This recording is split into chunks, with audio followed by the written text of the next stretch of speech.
നമസ്കാരം. ഞാൻ ജനിച്ചു വളർന്ന നാടായ കൊച്ചിയുടെ പേരിൽ അറിയപ്പെടുന്ന എൻ്റെ അറിവിൽ ആകെ ഒരേ ഒരു പഴമേ ഈ ഭൂമിയിലുള്ളൂ. അത് ഏതാണെന്ന് ചോദിച്ചാൽ എല്ലാ മലയാളികൾക്കും പ്രിയങ്കരമായ, എത്ര കേട്ടാലും കഴിച്ചാലും മതി വരാത്ത ചക്ക. ഇത് എത്ര പേർക്ക് അറിയാമായിരുന്നു? ചക്കയുടെ ഒരു ഇനം, ഒരു പ്രത്യേക ഇനം ചക്കയുടെ പേരാണ് കൊച്ചൻ. നമ്മുടെ എല്ലാവരെയും പ്രിയങ്കരിയായ അറബിക്കടലിൻ്റെ രാജ്ഞിയായ കൊച്ചി. അപ്പോൾ ഇനിയിപ്പോൾ ചിലരെങ്കിലും ചോദിക്കും, ഈ ചക്കയെക്കുറിച്ച് പറയാൻ പോകുമ്പോൾ കൊച്ചിയെക്കുറിച്ച് എന്തിനാ പറയണേ? ഓഫ് കോഴ്സ് എൻ്റെ നാടല്ലേ, പറയാണ്ട് വയ്യ. ഇവിടെ വേറൊരു കാര്യം കൂടി, ചക്ക സീസൺ വരവായി ആണല്ലോ. ചക്കയെക്കുറിച്ച് നമ്മൾ മുമ്പും എപ്പിസോഡ്സ് ചെയ്തിട്ടുണ്ട്. അതിന് നല്ല വ്യൂവർഷിപ്പ് കിട്ടി, നല്ല പിന്തുണയാണ് കിട്ടിയിരിക്കുന്നത്. ഈ എപ്പിസോഡിൽ ചക്കയെക്കുറിച്ച് അതിൽ പറഞ്ഞതെന്ന് ഞാൻ റിപ്പീറ്റ് ചെയ്യാൻ ഉദ്ദേശിക്കുന്നില്ല. ആവർത്തന വിരസത ഉണ്ടാവില്ല എന്ന് ഉറപ്പ് തരുന്നു. എന്നാലും നിങ്ങളത് ഒരു തവണയും കൂടി കാണുന്നത് നന്നായിരിക്കും എന്ന് തന്നെയാണ് എൻ്റെ ഒരു അഭിപ്രായം. കാരണം എന്താണെന്ന് വെച്ചാൽ, ആ എപ്പിസോഡിൽ പറഞ്ഞത് ചക്കയുടെ ഗുണങ്ങളെക്കുറിച്ചാണ്. ചക്കയിൽ ഏതൊക്കെ പോഷകാഹാരങ്ങൾ അടങ്ങിയിട്ടുണ്ട് എന്നുള്ളതിനെ കുറിച്ചൊരു വിശകലനമായിരുന്നു. എന്നിട്ട് പ്രമേഹ രോഗികൾക്ക് അത് പാടുണ്ടോ ഇല്ലയോ എന്നുള്ളത്. അതിൻ്റെ ഒരു നിഗമനം എന്തായിരുന്നു എന്ന് വെച്ചാൽ, പ്രമേഹ രോഗികൾക്ക് ചക്ക കഴിക്കാം. ഇനിയിപ്പോ ഈ എപ്പിസോഡിൽ നമ്മൾ കൈകാര്യം ചെയ്യാൻ പോണ വിഷയങ്ങൾ ദയവായി ശ്രദ്ധിച്ച് കേൾക്കുക. 1, പച്ചച്ചക്കയാണോ പഴുത്ത ചക്കയാണോ എന്നുള്ളത്. ഇനിയിപ്പോൾ പച്ചച്ചക്കയിൽ എന്തൊക്കെയാണ് ഗുണങ്ങളും ദോഷങ്ങളും. 3, പഴുത്ത ചക്കയിൽ എന്തൊക്കെയാ ഗുണങ്ങളും ദോഷങ്ങളും. 4, ചക്കയെക്കുറിച്ച് നിങ്ങൾ ഇതുവരെ കേൾക്കാത്ത ചില രസകരമായിട്ടുള്ള കാര്യങ്ങൾ. അപ്പോൾ ഒരു കാര്യം വ്യക്തമാണ്, ഈ ഒരു എപ്പിസോഡ് ഉണ്ടാക്കാൻ ഒരുപാട് വായനയും ഒരുപാട് മറ്റുള്ളവരോട് സംഭാഷണങ്ങളും ഇൻ്റർവ്യൂസ് മറ്റുള്ളവരോട് ചോദിച്ച് മനസ്സിലാക്കേണ്ടി വന്നതും. എന്നാൽ അങ്ങനെ മനസ്സിലാക്കുന്ന എല്ലാം തൊണ്ട തൊടാതെ വിഴുങ്ങണം, ഞാനും നിങ്ങളോ വിഴുങ്ങാൻ പാടില്ല. അതെല്ലാം നമ്മൾ കൗണ്ടർ ചെക്ക് ചെയ്യണം, വെരിഫൈ ചെയ്യണം അതിൻ്റെ ഒത്തൻറ്റിസിറ്റി, അത് ഒറിജിനൽ ആണോ ഫേക്ക് ആണോ എന്നുള്ളത്. അപ്പോൾ അതിൻ്റെ വേരിഫിക്കേഷൻ അതെല്ലാം ചെയ്തതിന് ശേഷം മാത്രമാണ് ഈ വീഡിയോ ചെയ്യുന്നത്. അപ്പോൾ ആധികാരികമായിട്ട് കഴിവതും ഇപ്പോൾ ആസ് ഓഫ് നൗ, ഇന്ന് മാർച്ച് 3-ാം തീയതി എന്നുള്ള ദിവസം അപ്ഡേറ്റ് ചെയ്ത കാര്യങ്ങളാണ് ഞാനിവിടെ പറയാൻ ഉദ്ദേശിക്കുന്നത്. ചിലപ്പോൾ അതിന് ശേഷം മാറി എന്ന് വരാം കേട്ടോ. അപ്പോൾ ആദ്യം പറയാൻ ഉദ്ദേശിക്കുന്നത് എന്താണെന്ന് വെച്ചാൽ, ഈ പച്ചച്ചക്കയാണോ പഴുത്ത ചക്കയാണോ നല്ലത്? രണ്ടിനും അതിൻ്റെതായ ഗുണങ്ങളും ദോഷങ്ങളും ഉണ്ട്. പച്ചച്ചക്ക ബേസിക്കലി ഒരു മീറ്റ് സബ്സ്റ്റിറ്റ്യൂട്ട്, അതായത് ഇറച്ചി കഴിക്കാൻ ആഗ്രഹിക്കാത്ത, എന്നാൽ ഇറച്ചി കഴിക്കുന്നു എന്ന് ഒരു സംതൃപ്തി കിട്ടാൻ ആഗ്രഹിക്കുന്ന വ്യക്തികൾ ഉപയോഗിക്കുന്ന ഒരു വസ്തുവാണ് ഇക്കാലത്ത് മീറ്റ് സബ്സ്റ്റിറ്റ്യൂട്ട്. നമ്മളൊന്നും അതിനെ പണ്ട് മുതൽ അങ്ങനെ കണ്ടിട്ടില്ല. നമ്മളൊക്കെ പച്ചച്ചക്ക പുഴുക്കും മെഴുക്ക് പുരട്ടിയും തോരനും അതെല്ലാം വെച്ചിട്ട് കഴിക്കുമായിരുന്നു അല്ലേ, കൂട്ടാനും അതിനൊക്കെ. പക്ഷെ ഈ അടുത്ത കാലത്ത് വന്നിരിക്കുന്ന ഒരു മാറ്റം മീറ്റ് സബ്സ്റ്റിറ്റ്യൂട്ട് ആയിട്ടുള്ള അതിൻ്റെ ഉപയോഗമാണ്. അപ്പോൾ ഈ മീറ്റ് സബ്സ്റ്റിറ്റ്യൂട്ട് ആയിട്ട് പച്ചച്ചക്ക ലെഫ്റ്റ് റൈറ്റ് ആൻഡ് സെൻറ്റർ, ഇടം വലം നോക്കാണ്ട് ഉപയോഗിക്കാമെന്നാണോ പറഞ്ഞു വരുന്നത്? തീർച്ചയായിട്ടും അല്ല. എല്ലാ ഭക്ഷണ പദാർത്ഥങ്ങളെയും പോലെ മിതമായ അളവിൽ മാത്രമേ ഇത് ഉപയോഗിക്കാവൂ. പിന്നെ ഒരു സമാധാനം എന്താണെന്ന് വെച്ചാൽ, ഇതൊരു സീസണൽ ഫ്രൂട്ടാണ്. എല്ലായ്പ്പോഴും കിട്ടിയെന്ന്, വർഷം മുഴുവൻ കിട്ടിയെന്ന് വരില്ല, ചില മാസങ്ങളിൽ മാത്രമേ കിട്ടാറുള്ളൂ. ആ സമയത്ത് ഇത് കഴിക്കുന്നതിൽ തെറ്റൊന്നുമില്ല. പക്ഷേ ഇനിയിപ്പോൾ ഏറ്റവും പ്രധാനമായിട്ടും ഇവിടെ പറയേണ്ടി വരുന്ന കാര്യം എന്താണെന്ന് വെച്ചാൽ, ഈ പച്ചച്ചക്ക യഥേഷ്ടം കഴിക്കാമെന്നും പഴുത്ത ചക്ക, അത് അടുത്ത വിഷയമാണ്, പഴുത്ത ചക്ക ഒട്ടും കഴിക്കാൻ പാടില്ല, പ്രത്യേകിച്ച് പ്രമേഹ രോഗികൾ എന്നുള്ളൊരു വിശ്വാസമാണ്. ഇവിടെ രണ്ടിനോടും എനിക്ക് യോജിപ്പില്ല. ഈ പറഞ്ഞ രണ്ട് ഈ സ്റ്റേറ്റ്മെന്റ്സ് രണ്ടും ഞാൻ ആക്സെപ്റ്റ് ചെയ്യില്ല. കാരണം പച്ചച്ചക്ക അതിൽ പലതരത്തിലുള്ള ന്യൂട്രീഷ്യൻസും ഉണ്ട്, ആൻറ്റി ന്യൂട്രീഷനും ഉണ്ട്. ന്യൂട്രിയൻസും ഉണ്ട്, ആൻറ്റി ന്യൂട്രിയൻസും അടങ്ങിയിട്ടുണ്ട്. അപ്പോൾ കഴിക്കുന്നത് മോശമാണോ? ഒരിക്കലും മോശമല്ല. പക്ഷെ എത്ര കഴിക്കണം എന്നുള്ളത് ബുദ്ധിപൂർവം തീരുമാനിക്കേണ്ട ഒരു കാര്യമാണ്. പഴുത്ത ചക്ക ഒട്ടും പാടില്ല, നിഷിദ്ധമാണ് എന്ന് പറയുന്നവരുമുണ്ട്. അവരോടും എനിക്ക് യോജിപ്പില്ല. പഴുത്ത ചക്ക പ്രമേഹ രോഗികൾ ഉൾപ്പെടെ കഴിക്കാം എന്നാണ് ഞാൻ പറയുന്നത്. It depends on how you prepare it. ഉദാഹരണം, പഴുത്ത ചക്ക കഴിക്കാമെന്ന് പറഞ്ഞു. അപ്പൊ എന്നാൽ ഇതുണ്ടല്ലോ, ചക്കയും ശർക്കരയൊക്കെ ചേർത്ത് ഉണ്ടാക്കുന്ന ആ രീതിയിൽ കഴിച്ചിട്ട് പിന്നെ ഞാൻ ചക്കയെ കുറ്റം പറഞ്ഞിട്ട് കാര്യമുണ്ടോ? ഒരു കാര്യമില്ല, അല്ലേ? എന്നാൽ ആസ് സച്ച് ഫ്രൂട്ടായിട്ട് ഞാൻ 2 or 3 കഴിച്ചു, സേ ഞാനൊരു ഡയബറ്റിക് ആണെന്ന് കൂട്ടിക്കോ, ആ രീതിയിൽ എന്നാലും ഞാനത് കഴിച്ചു, എന്ത് സംഭവിക്കും? ചെറിയ നേരത്തേക്ക്, കുറച്ച് സമയത്തേക്ക് എൻ്റെ ബ്ലഡ് ഷുഗർ കൂട്ടാം, പക്ഷെ അത് ദീർഘനാളത്തേക്ക് പ്രശ്നങ്ങൾ ഉണ്ടാക്കാൻ സാധ്യതയുണ്ടോ? ഇല്ല, ഇല്ലെന്ന് തന്നെ വേണം പറയാൻ. അപ്പോൾ it depends on how you prepare it. ഇപ്പോൾ ചക്ക വരട്ടിയത്, അല്ലേ? വരട്ടിയതെന്നല്ലേ ഞാൻ പറയുന്നത്. അത് ഒരുപാട് ശർക്കര അതിൽ ചേർത്തിട്ടുണ്ടാക്കുന്നതാണത്. അപ്പോൾ that has to be avoid it. ഒരു സംശയമില്ല. പണ്ട് കാലങ്ങളിൽ അത് ഉണ്ടാക്കി വെച്ചത് സ്റ്റോറേജിന് വേണ്ടിയാണ്. ഇന്ന് അതിൻ്റെ ആവശ്യം വരുന്നില്ല. അപ്പോൾ എന്തിനാണ് അത് ഉണ്ടാക്കിയിട്ട് പിന്നെ നമ്മൾ ചക്കയെ കുറ്റം പറയേണ്ട ഒരവസ്ഥ അവിടെ ഉണ്ടാവുന്നത് എന്നുള്ളൊരു സംശയം എനിക്കുണ്ട്. ഇനിയിപ്പോൾ ഞാൻ നിങ്ങൾക്ക് തുടക്കത്തിൽ തന്നെ ഒരു വാക്ക് തന്നു, ചക്കയെക്കുറിച്ച് അധികം കേട്ടുകേൾവില്ലാത്ത ചില കാര്യങ്ങൾ ഞാനിവിടെ പങ്കുവെക്കും എന്ന് പറഞ്ഞു. ഇനി ആ വിഷയത്തിലേക്കാണ് നമ്മൾ കടക്കുന്നത്. അപ്പോൾ ചക്ക കഴിക്കാവോ ഇല്ലയോ? പ്രമേഹ രോഗികൾക്ക് എത്ര കഴിക്കാം? ഞാൻ ചക്ക കഴിച്ചിട്ട് എൻ്റെ ഷുഗർ കുറഞ്ഞു അല്ലെങ്കിൽ എൻ്റെ ഷുഗർ കൂടി എന്നൊക്കെ പറയാൻ വരട്ടെ, അത് ഓരോ ശരീരപ്രകൃതങ്ങൾ അനുസരിച്ചിരിക്കും. ഇവിടെ ചക്ക പ്രമേഹ രോഗികൾ, പഴുത്ത ചക്ക കേട്ടോ, പ്രമേഹ രോഗികളിൽ നല്ലതാണോ ഇല്ലയോ എന്നുള്ളത് ഞാൻ പറയുന്നത് അവിടെ മാറ്റി വെച്ചോ നിങ്ങൾ. ഇക്കാലത്ത് ആർട്ടിഫിഷ്യൽ ഇന്റലിജൻസിന്റെ യുഗത്തിൽ ഞാൻ പറയുന്നതിനേക്കാളും പെട്ടെന്ന് നിങ്ങൾക്ക് വിവരങ്ങൾ കിട്ടാൻ ആർട്ടിഫിഷ്യൽ ഇന്റലിജൻസ് ഏതെങ്കിലും ഒരു പ്ലാറ്റ്ഫോമിൽ പോയിട്ട് വെറുതെ ഒന്ന് ടൈപ്പ് ചെയ്താൽ മതി. ഞാനത് ചെയ്തു. Scientific studies on Jack fruit and it's potential benefits in diabetes എന്നുള്ളതാണ് ഞാൻ എൻ്റർ ചെയ്ത ഒരു പ്രോംപ്റ്റ് ആർട്ടിഫിഷ്യൽ ഇന്റലിജൻസ് പ്ലാറ്റ്ഫോമിൽ. അതിൽ വന്നിരിക്കുന്ന ഉത്തരം എന്താണെന്നറിയാവോ? ശ്രദ്ധിച്ച് കേട്ടോളൂ. While some studies suggest potential benefits of jackfruit in diabetes management, it is crucial to note that the research is preliminary and ongoing. More robust studies are needed to draw definitive conclusions and establish its role in diabetes treatment plans. മനസ്സിലായല്ലോ? ഇത് ഒരുപാടുണ്ട്, ഞാൻ അതൊന്നും വായിക്കുന്നില്ല. ഇതാണ് ആദ്യത്തെ വരികൾ. അപ്പോൾ ചില പഠനങ്ങളൊക്കെ ഉണ്ട്, ഒരുപക്ഷെ ചക്ക പ്രമേഹത്തിൽ ഗുണം ചെയ്തേക്കാം എന്ന് സൂചിപ്പിക്കുന്ന ഏതാനും പഠനങ്ങളുണ്ട്.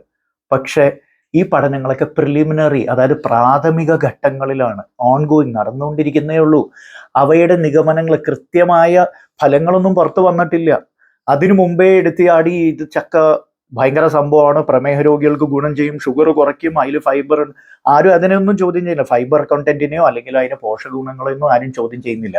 ചോദ്യം ഇതാണ്, പ്രമേഹ രോഗികളിൽ ചക്ക ഗുണം ചെയ്യും എന്നുള്ളതിന് കൃത്യമായ നല്ല വൈഡ് സ്പ്രെഡ്, നല്ല റോബസ്റ്റ് ഡാറ്റ നമ്മുടെ കയ്യിലുണ്ടോ? ഇല്ല. അതാണ് ഞാൻ മനസ്സിലാക്കിയിട്ടുള്ളത്. ഇനി മറിച്ച് തോന്നുന്ന ആരെങ്കിലും ഇതിലുണ്ടെങ്കിൽ ദയവായി അറിയിക്കുക. We are open to all opinions കേട്ടോ. അപ്പോൾ നിങ്ങളുടെ കമൻസ് ഇതിൽ അയക്കുക, തീർച്ചയായിട്ടും. ചെയ്ത സ്റ്റഡീസ് ആണെങ്കിലോ വളരെ ചെറിയ സ്റ്റഡീസാണ്, പഠനങ്ങൾ വളരെ ചെറുതാണ്. ഒരെണ്ണം 24 പാർട്ടിസിപ്പൻസേ ഉണ്ടായിരുന്നുള്ളൂ. പങ്കെടുത്തവരുടെ എണ്ണം വെറും 24 പേര്. 24 പേരിൽ മാത്രമാണ് ഈ ചക്ക നല്ലതാണോ ഇല്ലയോ എന്നുള്ള പഠനം നടത്തിയിരിക്കുന്നത്. അതിലും കൂടുതലൊന്നും പറയണ്ടല്ലോ. അത്തരത്തിലുള്ള വളരെ വളരെ ചെറിയ, ഇവിടെ അവിടെയൊക്കെ ആയിട്ട് നടത്തിയ ചെറിയ പഠനങ്ങൾ മാത്രമേ ഉള്ളൂ. ഇനി നിങ്ങളുടെ പ്രധാനപ്പെട്ട ഒരു വിഷയം ഞാൻ പറയാം. ഇതെല്ലാവർക്കും അറിയാൻ താല്പര്യമുള്ള ഒരു കാര്യം തന്നെയാണ്. ഞാൻ ഉൾപ്പെടെ, എനിക്കുൾപ്പെടെ എല്ലാവർക്കും അറിയാൻ താല്പര്യമുള്ള കാര്യമാണ്. ഞാനൊരു പഠനം തുടങ്ങിയിട്ടുണ്ട്. ഇതിലേക്ക് നിങ്ങളുടെ വിലപ്പെട്ട സംഭാവനകൾ ക്ഷണിക്കുന്നു. മറ്റൊന്നുമല്ല, നിങ്ങളുടെ അനുഭവങ്ങൾ, നിങ്ങളുടെ വ്യക്തി അനുഭവങ്ങൾ വളരെ സംക്ഷിപ്തമായിട്ട് എഴുതി അറിയിക്കുക. അപ്പൊ ഇത് നിങ്ങളോടുള്ള ഒരു അഭ്യർത്ഥനയാണ്.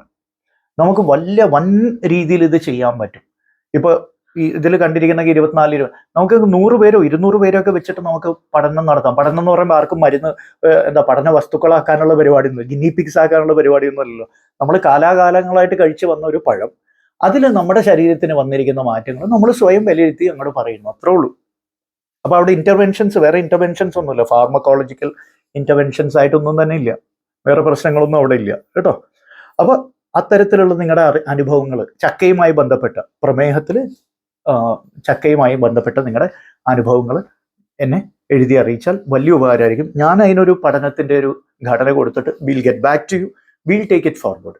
നിങ്ങൾക്ക് സമ്മതമാണെങ്കിൽ അപ്പോൾ നിങ്ങളുടെ സഹായ സഹകരണങ്ങൾ ഇവിടെ അഭ്യർത്ഥിക്കുകയാണ്. ഇനി തിരിച്ച് വിഷയത്തിലേക്ക് വരാം. അപ്പോൾ മറ്റൊന്നുമല്ല, ചക്കയെക്കുറിച്ച് അങ്ങനെ ആധികാരികമായിട്ടോ അല്ലെങ്കിൽ കൃത്യമായിട്ട് ഒരു എന്താ ഒരു സംശയത്തിന് ഒരു വകയില്ലാത്ത തരത്തിലുള്ള പഠനങ്ങളൊന്നും ഇല്ല.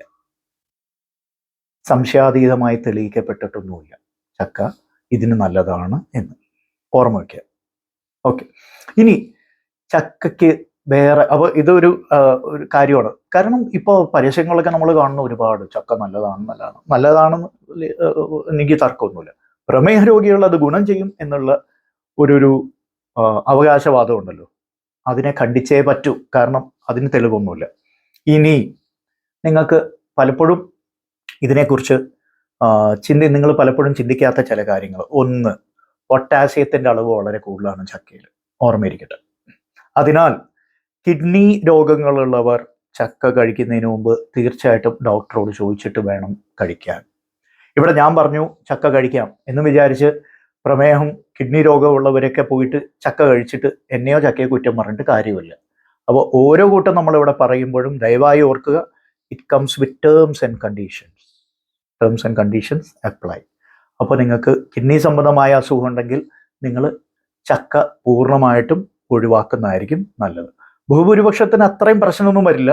ഈ വളരെ സീരിയസ് കിഡ്നി ഡിസീസ്, അവിടെ പൊട്ടാസ്യത്തിൻ്റെ ലെവൽ കൂടിയിട്ട് ഹൈപ്പർ കലീമിയ എന്നുള്ളൊരു അവസ്ഥയിലേക്കൊക്കെ എത്തിക്കഴിഞ്ഞവർക്ക് ഒരു കാരണവശാലും ചക്ക പാടില്ല. അത് ഹൃദ്രോഗത്തിന് അല്ലെങ്കിൽ ഹൃദയസ്തംഭനത്തിന് കാരണമാവും. 2, ചക്കയുടെ അലർജി. ചക്ക അലർജി ഉള്ളവർക്ക് പലരും ഉണ്ട്.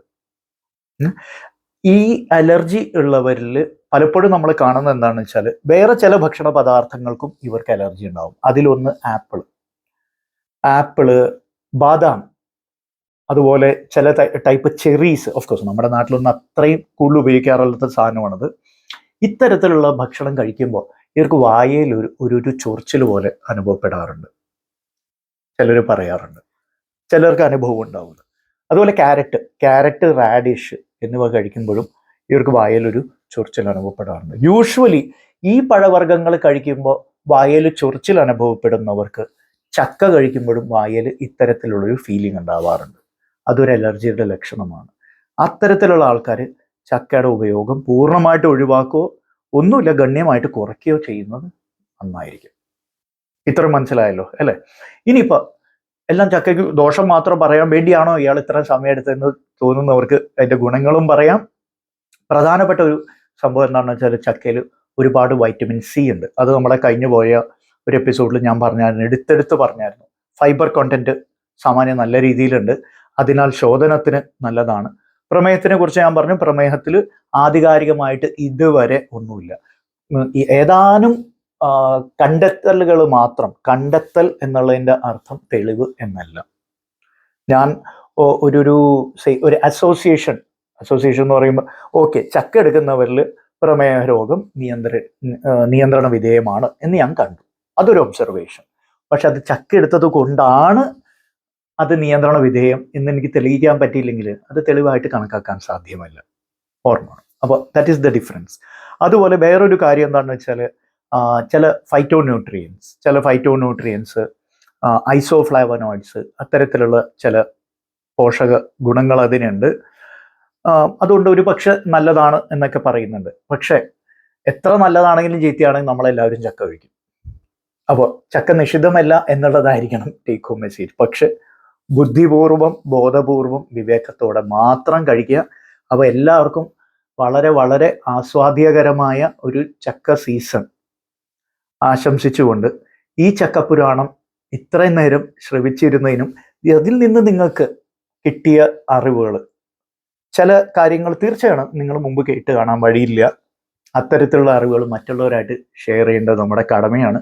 നിങ്ങൾ ലൈക്ക് ചെയ്തില്ല, സബ്സ്ക്രൈബ് ചെയ്തില്ല, നോട്ടിഫിക്കേഷൻ അയക്കാൻ ഇതുവരെ അമർത്തിയില്ലെങ്കിൽ ദയവായി ചെയ്യുക, മറ്റുള്ളവരായിട്ട് ഷെയർ ചെയ്യുക.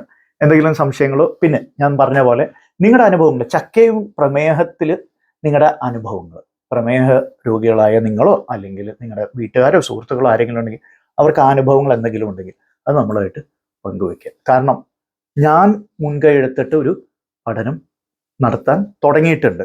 അതിൻ്റെ ഇപ്പോൾ ഒരു ജസ്റ്റ് ഗ്രൗണ്ട് വർക്ക് നടത്തിക്കൊണ്ടിരിക്കുക. അത് നെക്സ്റ്റ് അതിൻ്റെ ഒരു സ്ട്രക്ചറും പിന്നെ ഈ പറയുന്ന വിവരങ്ങളൊക്കെ അതിൽ ഉൾപ്പെടുത്തിയിട്ട് നമ്മളൊരു വെൽ സ്ട്രക്ചേർഡ് ഒരു സ്റ്റഡി ഇതിനെക്കുറിച്ച് ചെയ്യണം എന്ന് വലിയൊരു ആഗ്രഹം കാലാകാലങ്ങളായിട്ട് എനിക്കുണ്ട്. അതിൽ നിങ്ങളുടെ സഹായ സഹകരണങ്ങളുണ്ടെങ്കിൽ തീർച്ചയായിട്ടും നമുക്കിത് ചെയ്യാൻ പറ്റും. ഇതൊരു വളരെ വളരെ ഒരു ലാൻഡ്മാർക്ക് സ്റ്റഡി തന്നെ ആയിരിക്കും, ഒരു സംശയമില്ല. കാരണം ലോകത്തെമ്പാടും ഇപ്പം എല്ലാവർക്കും ഇത്തരത്തിലുള്ള ഭക്ഷണ പദാർത്ഥങ്ങളോട് താല്പര്യം കൂടി വരുന്നുണ്ട്. ആഗ്രഹവും കഴിക്കാനുള്ള ആഗ്രഹവും വെഗാൻ അല്ലെങ്കിൽ വെജിറ്റേറിയനിലേക്ക് വരാൻ ആഗ്രഹിക്കുന്നതുമായിട്ട് ഒരുപാട് പേരുണ്ട്. പിന്നെ ഇതിൻ്റെ ടേസ്റ്റ് അത് പിന്നെ പറയേ വേണ്ടല്ലോ. Please let me know. We are waiting for comments from you. നമസ്കാരം.